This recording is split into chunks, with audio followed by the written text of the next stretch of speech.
right, welcome to the Town of Fairfield Shellfish Commission meeting, August 10th, 2022. I'll have a call to order. We have a quorum. Present is Bruce Kiefner, Lizette Enhofer, John Short, and Tim Macklin via phone. Tim Bishop, Conservation Director, is also on the line.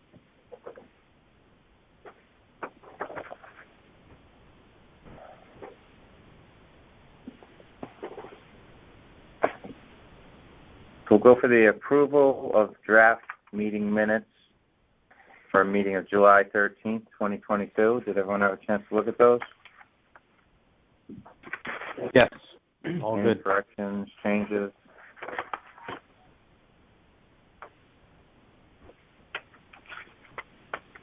Nothing from me. Minutes are good. All right, so I make a motion to approve the minutes. So moved. Second motion. All in favor? Aye. Meeting Aye. minutes, July 13th, 2022, approved.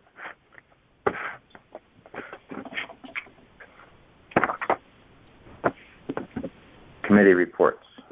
Clam relay and planting. We did a planting. Was that before the last meeting? Planting was, That was after. that was for the. It's after. I was after. Yeah. So we planted another 8,000 clams, half top neck, half cherry stone, and that should hold us until we get a relay going. I was hoping for like if we do a relay, it's like right after a heavy rainstorm or something, we're already shut down, so we don't have to shut for 2 weeks. Well, we'd have to shut for 2 weeks anyway, but not an additional 2 weeks, or just 2 weeks out of the blue. Also, we had approved $2,500 for clam relay and planting, and we got contacted by a couple of shellfish growers over in Bridgeport in the Paquonic River. They call themselves Bridgeport Seafood. They had 25,000 steamer clams at like about 9 millimeters. So I talked to Dave Carey and I talked to the owner of the company and ended up buying the 25,000 steamer clams for $600, the balance of what we had approved. So we ended up planting these clams over on Southport Beach, and we made, 5 quadrants, Tim? Yes. They have a picture of it. I'll double check that, but yeah. Does that include the one Like 4 closer or to the 5. shore? Yeah. Yeah. So at least 5 of these things.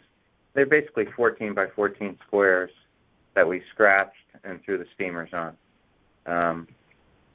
So we're going to go back, in a few months and dig there and see if there's any there. If they do take off, and they survive, and we want to do that over at Sasco, we can try that, next year or something. So if these guys have them, it's not bad, of a price if they survive. If they don't survive, it's a lesson learned. But, anything else on clam relay, planting, questions about the steamers? Good? All right. Nope. Water and habitat quality. Well, during the month of July, we were open 21 days and closed 10 days. And we are open now. And that included the mega rain that Tim was able to record on the news. All right, so everyone got the email about our weather station is now working and was able to go on the roof and find the problem? Mm-hmm. Drop by drop. Tim Bishop said it. Yay. Also, let's see, water and habitat. Anyone have anything else on water and habitat quality? No? Okay, we'll go to permits and access. So permits we are up to 385, so we're 5 over our total from 2021 already. That's a record. Yeah. That is a record. Online, 298.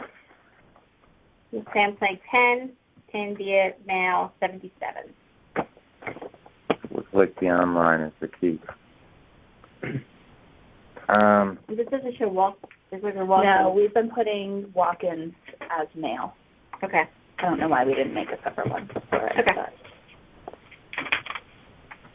So, I don't know if this is probably after the last meeting. We got 2 calls. Someone was illegally clamming at Sasco during the closure. It was on a Sunday. Did I mention this at the last meeting? No. So, yeah, this was after the last meeting. One of the town employees was down there and called me, and we told her that it was closed, and she said she didn't know. She said Parks and Rec said it was open. We're not sure if that's true or not, but the closed sign was closed, and everything else was closed. So she decided to keep the clams, so we said, that's at your own risk. And that was that. Does she have a permit? She had a permit, yeah. Now, what if we see people clamming without a permit? And it's closed? No, So- it's open.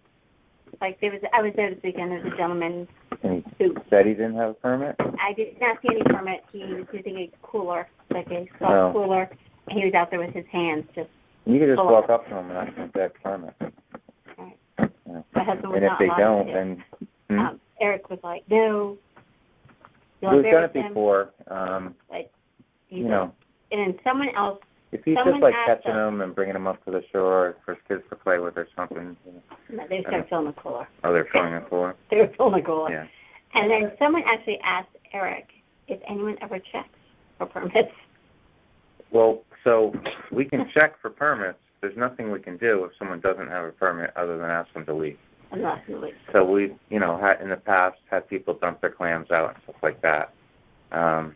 If they can't produce a permit, they should have a receipt on their phone or the permit or a printed receipt. But,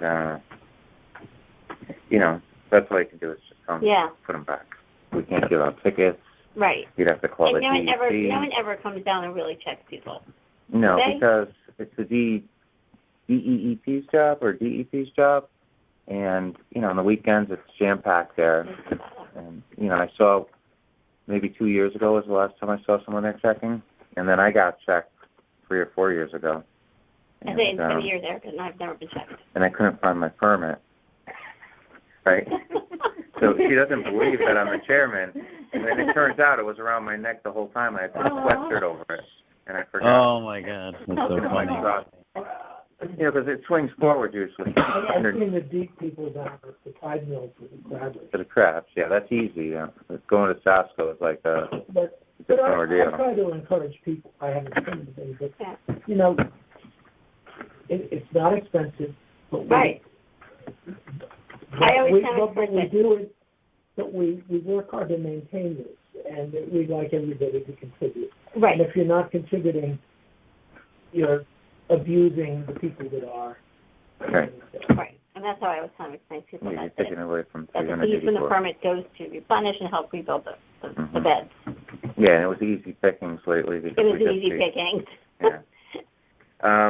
Also, I got a call or a message from someone that was at Penfield Beach, and there were people clamming there.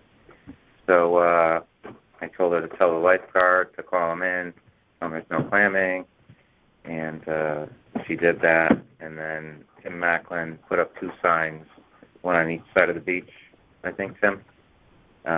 Yes, correct. No show. Yeah. There used to be signs at the top of Birch. going Yeah, over. those signs might still be there. We just put 2 more up, just safe and sorry. Well, Yeah. I think they need to be reminded by the lifeguards and whoever's there that it's not safe. Because There's a reason. Yeah, the lifeguards might not even realize what's going on. Yeah, I'm sure All they right. will. Southport Beach reopening. we got a very complex. Sean got a very complex report from Melissa that talks all about statistical means and so on and so forth. But the bottom line, as far as I could see, was that the results were not favorable. And Sean went back to Alyssa and asked if it would make sense to have it open during certain times of the year. And she came back to explain, yes, it can be done, but it's very, very complicated. And in order to get to that part-time opening, you have to do a lot of testing. It would seem to me, based upon the problems that we've had, that until we can identify the source of the problem, it's going to be a challenge. I don't know what your feeling on it is, John. So I read the email that Sean sent me, and the end of it was not very positive. Right.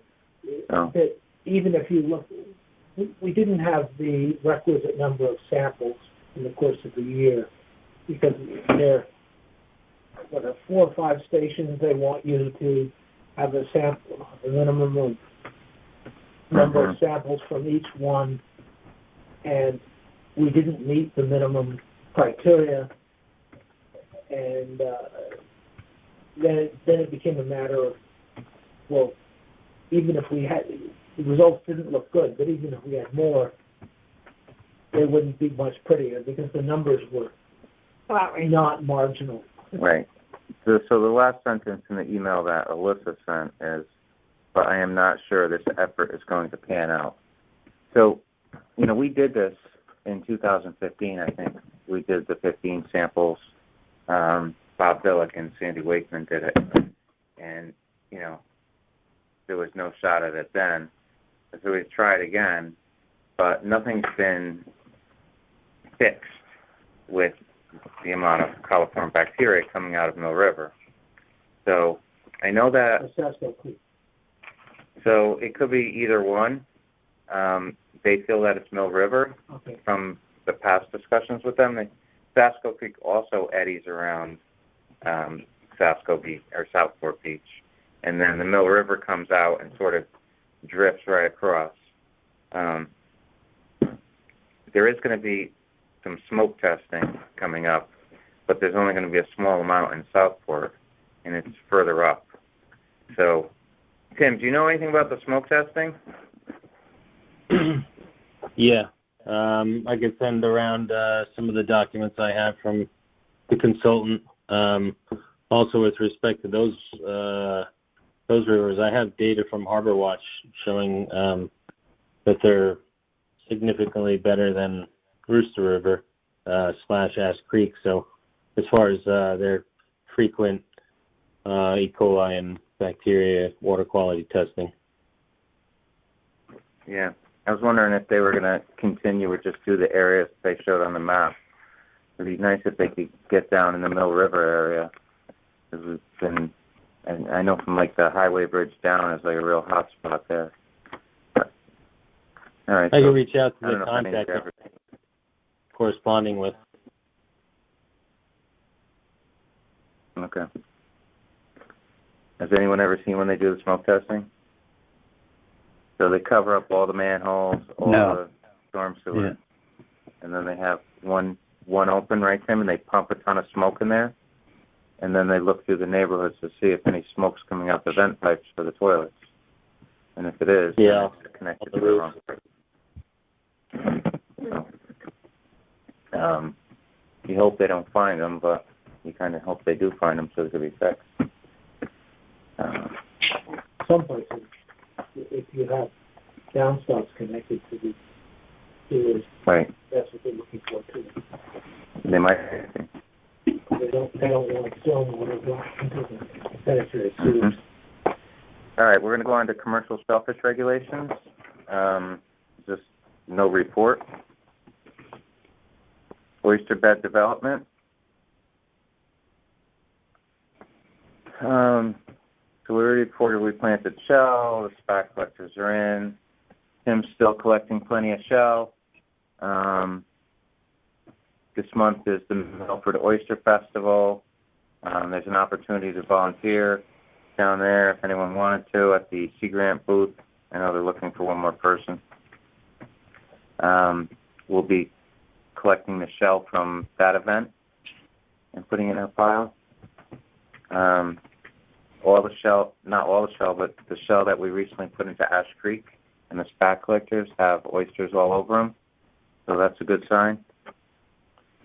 Anything else on the oyster bed development, Tim? No, I don't have anything. Covers it. All right.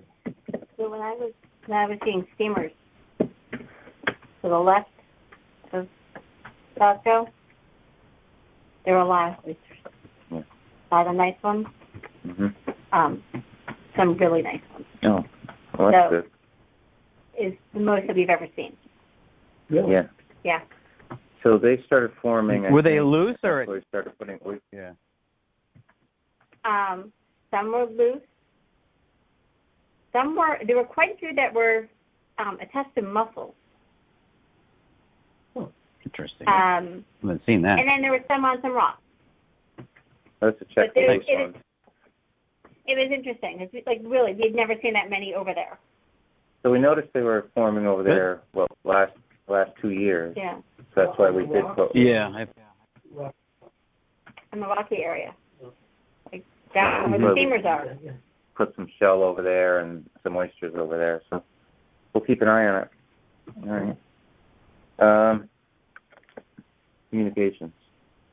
Well, we had about the biggest public event we could possibly have in our history earlier this week. We had the Lieutenant Governor and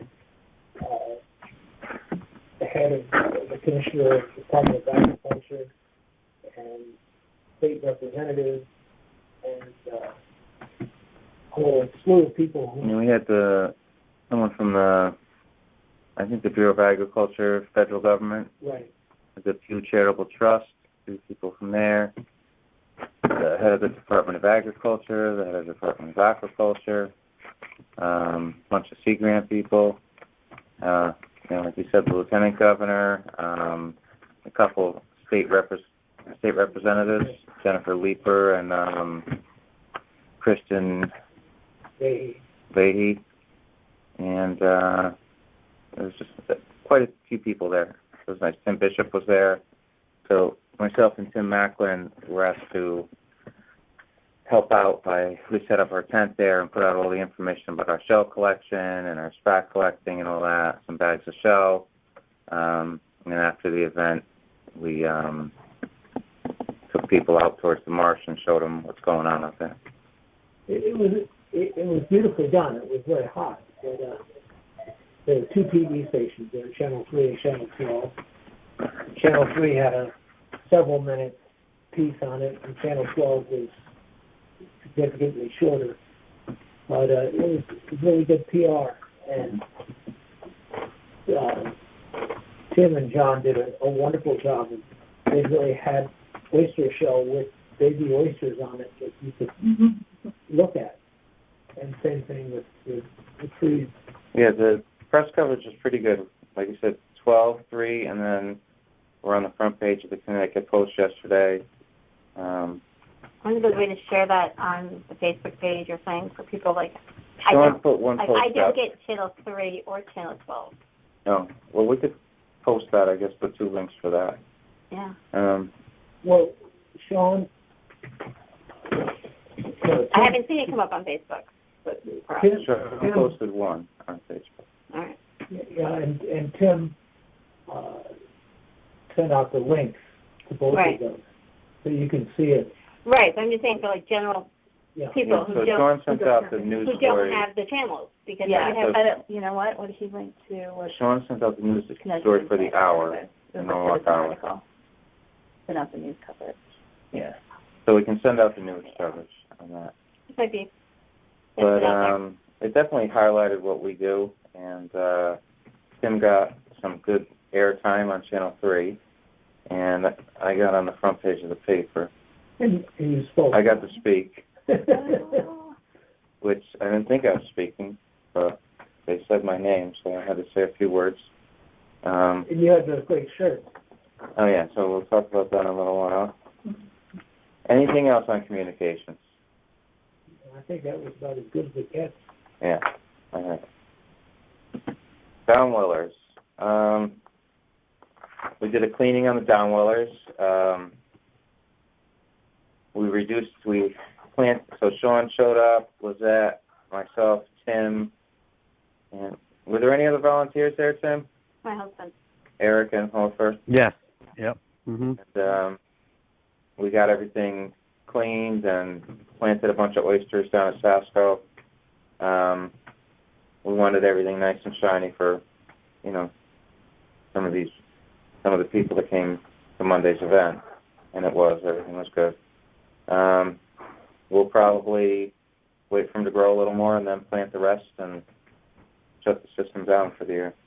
A bit of cleaning and that's it. It did its job. So, anything else on the downwellers, Tim? No, I don't have anything. I just pick a date to. You want to shut them down, or you want to just wait and see how they continue to grow? Yeah, we'll just wait. It's hard to pick a date right now. Let them run for at least a week, and then we'll decide what to do. All right. Reports from the Conservation Department. Our shellfish fund balance is $32,376.12 as of July 31st. Like Lizette said, 385 permits. And then the closure period, as Bruce reported. And that's it. Budget status, no comment, no report. Old business, anything? New business? Nope. Informational? No. All right. So for this event, myself and Tim Macklin had shirts made, so everyone knew who we were. I'm wearing one right now. So it's an Under Armour. It's got the Fairfield Shellfish Commission. Does anyone else want to get a shirt such as this? Tim got the navy blue one. You're good?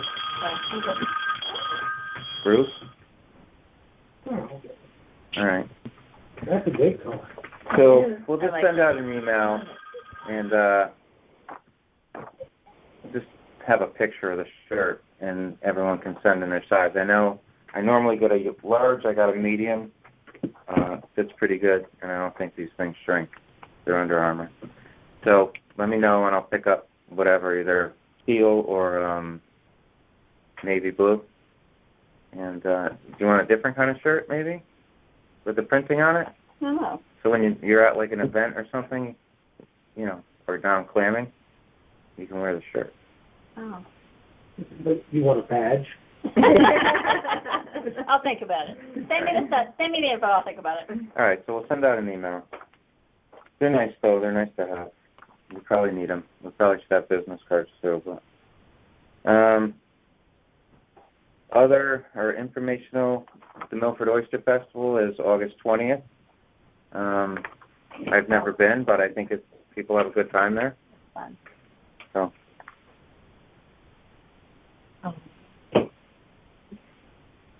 Anything else?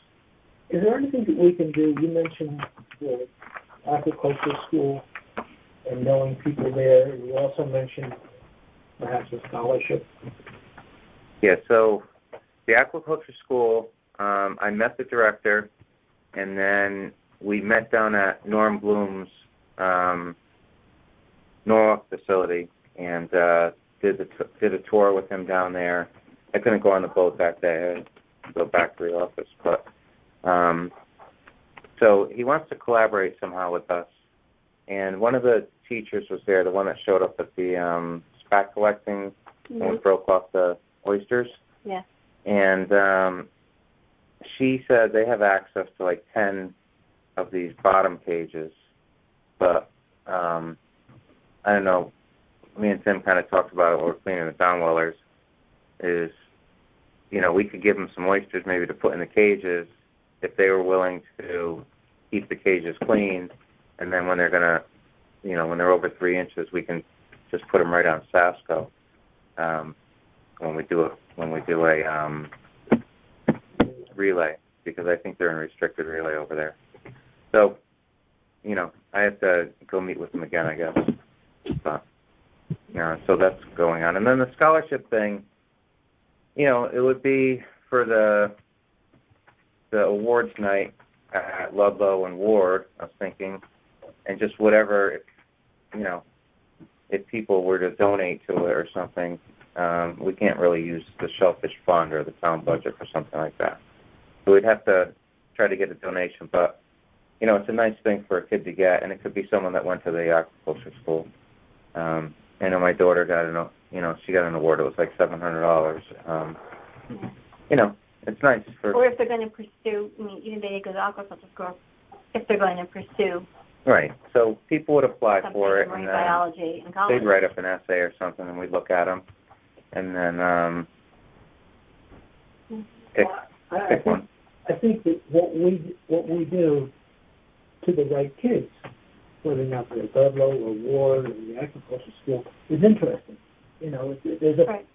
when people visit our tent or hear what was mentioned on Monday, the whole process of raising oysters is fascinating. You're going from seeds to a fruit, so to speak, and how they grow and how they get moved around, and the fact that the Department of Agriculture said there's no other business that has 50,000 acres, and the state leases out 50,000 acres. And so this could be of interest to the kids. And I know that harbor management has gotten interest from the kids, not so much in that, but in the video portion of it, and creating video stories and presentations. And that was just taking sort of a PowerPoint and animating it. We have a really interesting story that could be told for kids that were more into the video production side of things. And what we do is of more interest in what the Harbor Management Commission does. For instance, it's talking about dredging sometimes is a long-time future or something.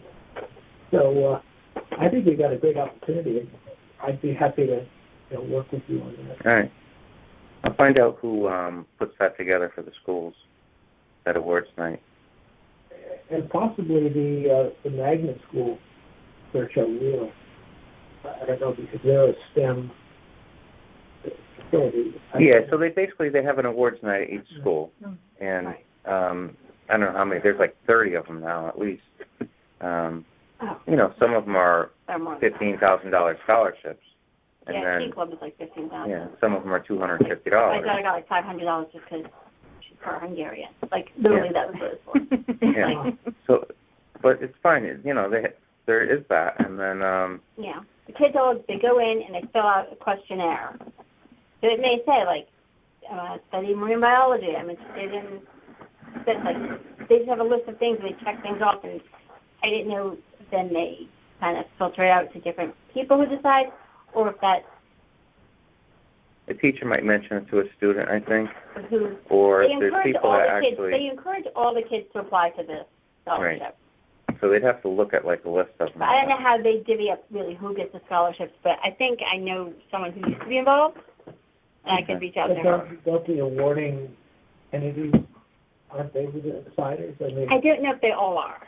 No, I don't think they all are, because I remember doing it for...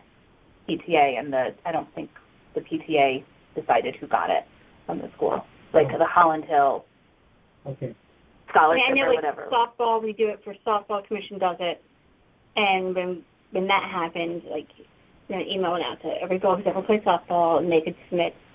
And then we had a committee of 3 people, and they read the applications and they chose. So yeah, it'd have to be someone that is involved in. Probably the agriculture school, Not somebody who's just written a good story. Yeah. Right. Yeah. So we'll figure it out. But some of them are definitely based on scholarships towards kids who are studying or planning to go into like physical therapy or like different things. So it could be like it's going to go towards someone who's planning studying marine biology, whether it be up at Avery Point, like whatever. Like there are lots of kids who go into stuff like that. Women in science or something. Yeah. going to pursue the sciences, like, yeah. All right. Anything else in the other category? Tim? Nothing for me. Tim Bishop here. I just wanted to let you know that took a look at the shell pile and the concrete storage bins, looking to pretty much double the size of that space, working with DPW to expand the existing block. I don't think we'll have to purchase any blocks, which will be done by the department anyway, but resetting the existing blocks, doing a little digging and paving so we have the capacity into the future as we expand our shell collection operations. I'll be working with DPW directors to get that on schedule in the next month or so. That sounds good. We probably could use the space, make it easier to separate the piles and that. And then the stone, I saw the stone down at the downwellers, so that little hole that formed is filled up now.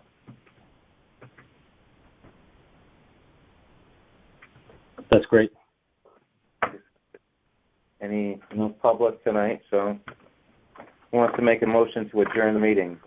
So moved. Second motion. All in favor? Aye. Meeting adjourned.